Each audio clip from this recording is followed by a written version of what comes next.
एक बहुत दुखद और दुर्भाग्यपूर्ण घटना का ब्यौरा मेरे स्टेटमेंट के द्वारा सदन के समक्ष रखने के लिए मैं खड़ा हुआ हूं। दिनांक 7/2/21 को सुबह लगभग 10 बजे उत्तराखंड के चमोली जिले में अलकनंदा की एक सहायक नदी ऋषिगंगा नदी के ऊपरी जलग्रहण क्षेत्र में एक हिमस्खलन की घटना घटी, जिसके कारण ऋषिगंगा नदी के अभी भी रहेंगे आजाद जी। ऋषिगंगा नदी के जलस्तर में अचानक काफी वृद्धि हो गई। ऋषिगंगा नदी के जलस्तर में वृद्धि के कारण आई बाढ़ से 13.2 मेगावाट की कार्यरत छोटी जल विद्युत परियोजना पूरी बह गई। इस अचानक आई बाढ़ ने निचले क्षेत्र में तपोवन में धौलीगंगा नदी पर स्थित एनटीपीसी की निर्माणाधीन 520 मेगावाट की जल विद्युत परियोजना को भी नुकसान पहुंचाया है। उत्तराखंड सरकार ने यह बताया कि बाढ़ से निचले क्षेत्र में अब कोई खतरा नहीं है और साथ ही साथ जल स्तर में भी कमी आ रही है। केंद्र और राज्य की सभी संबंधित एजेंसियां स्थिति पर कड़ी निगाह रखे हुए हैं। 7 फरवरी 2021 के उपग्रह डेटा के अनुसार ऋषिगंगा नदी के जलग्रहण क्षेत्र में समुद्र तल से लगभग 5600 मीटर ऊपर स्थित ग्लेशियर के मुहाने पर हिमस्खलन हुआ, जो कि लगभग 14 वर्ग किलोमीटर क्षेत्र जितना बड़ा था, जिसके कारण ऋषिगंगा नदी के निचले क्षेत्र में फ्लैश फ्लड की स्थिति बन गई। उत्तराखंड सरकार से प्राप्त सूचनाओं के अनुसार अभी तक 20 लोगों की जानें जा चुकी हैं। ये आंकड़ा महोदय मैं थोड़ी स्पष्टता करना चाहूँ तो कल शाम 5 बजे तक का है, वो बदलता रहता है, और 6 लोग घायल हैं। प्राप्त जानकारी के अनुसार 197 व्यक्ति लापता है, जिसमें एनटीपीसी के निर्माणाधीन परियोजना के 139 व्यक्ति, ऋषिगंगा कार्यरत परियोजना के 46 व्यक्ति और 12 ग्रामीण शामिल हैं। राज्य सरकार ने यह सूचना विभिन्न स्रोतों के माध्यम से इकट्ठा की है, जिसमें परिवर्तन संभव है।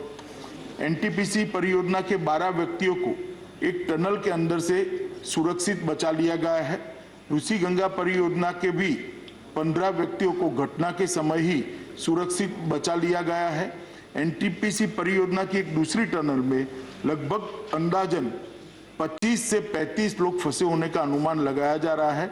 इस टनल में फंसे हुए लोगों को सुरक्षित निकालने हेतु बचाव अभियान युद्ध स्तर पर जारी है। साथ ही साथ लापता व्यक्तियों को ढूंढने का कार्य भी बड़े पैमाने पर किया जा रहा है। राज्य सरकार ने जान गंवाने वालों के परिजनों के लिए 4 लाख रुपए की सहायता की घोषणा की है। घटनास्थल के नजदीक 13 छोटे गांव से एक पुल बह जाने के कारण संपर्क बिल्कुल कट गया है। इन गांवों के लिए रसद और जरूरी मेडिकल सामान हेलीकॉप्टर के द्वारा लगातार पहुंचाया जा रहा है।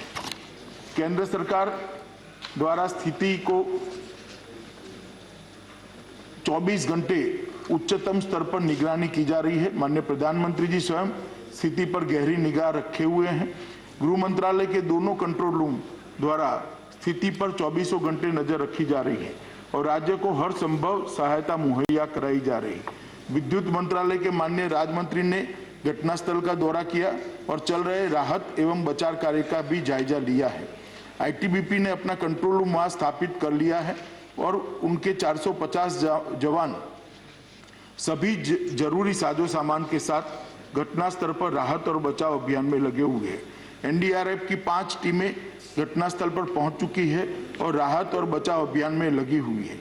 आर्मी की 8 टीमें, जिसमें एक इंजीनियरिंग टास्क फोर्स भी शामिल है, घटनास्थल पर बचाव कार्य कर रहा है। एक मेडिकल कॉलम और 2 एम्बुलेंस भी घटनास्थल पर तैनात है। नेवी की एक गोताखोर टीम भी घटनास्थल पर तैनात की गई है। एयरफोर्स के 5 हेलीकॉप्टरों को भी इस कार्य में लगाया गया है। जोशीमठ में भी प्रशासन द्वारा एक कंट्रोल रूम स्थापित किया गया है। घटनास्थल पर विपरीत परिस्थिति में भी घटना के बाद से ही लगातार राहत और बचाव कार्य तुरंत शुरू कर दिया गया था। टनल में फंसे लोगों को बाहर निकालने के लिए रात भर के अथक प्रयास के बाद आर्मी द्वारा टनल के मुंह पर पड़े मलबे को साफ कर लिया गया है। काफी अंदर तक हमारे लोग गए हैं। केंद्रीय जल आयोग के जो कर्मचारी अलकनंदा और गंगा बेसिन हरिद्वार तक में कार्यरत है, उनको भी अलर्ट पर रखा गया है। सशस्त्र सीमा बल की एक टीम भी घटनास्थल पर पहुंच चुकी है। डीआरडीओ की एक टीम हिमस्खलन की निगरानी करती है, घटनास्थल पर वो भी पहुंच चुकी है। एनटीपीसी के सीएमडी भी घटनास्थल पर पहुंच चुके हैं। नेशनल क्राइसिस मैनेजमेंट कमेटी की मीटिंग 7 फरवरी को ही 4:30 बजे कैबिनेट सचिव की अध्यक्षता में हुई, जिसमें सभी संबंधित एजेंसियों को समन्वय के साथ काम करने और राज्य प्रशासन को सभी जरूरी सहायता उपलब्ध कराने के निर्देश दे दिए गए हैं। राज्य केंद्रीय एजेंसियों के साथ साथ जिला प्रशासन, पुलिस और राज्य आपदा प्रबंधन विभाग भी राहत और बचाव कार्य में जुटे हैं।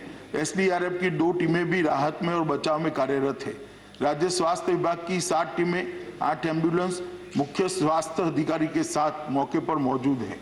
इसके अतिरिक्त राज्य सरकार ने 5 हेलीकॉप्टरों को भी बचाव कार्यों के लिए तैनात किया हुआ है। घटना के बाद सभी जगह बिजली की बहाली लगभग कर दी गई है। बीआरओ और राज्य पीडब्ल्यूडी द्वारा 5 पूर्ण रूप से टूटे हुए पुलों की मरम्मत शुरू की जा चुकी है।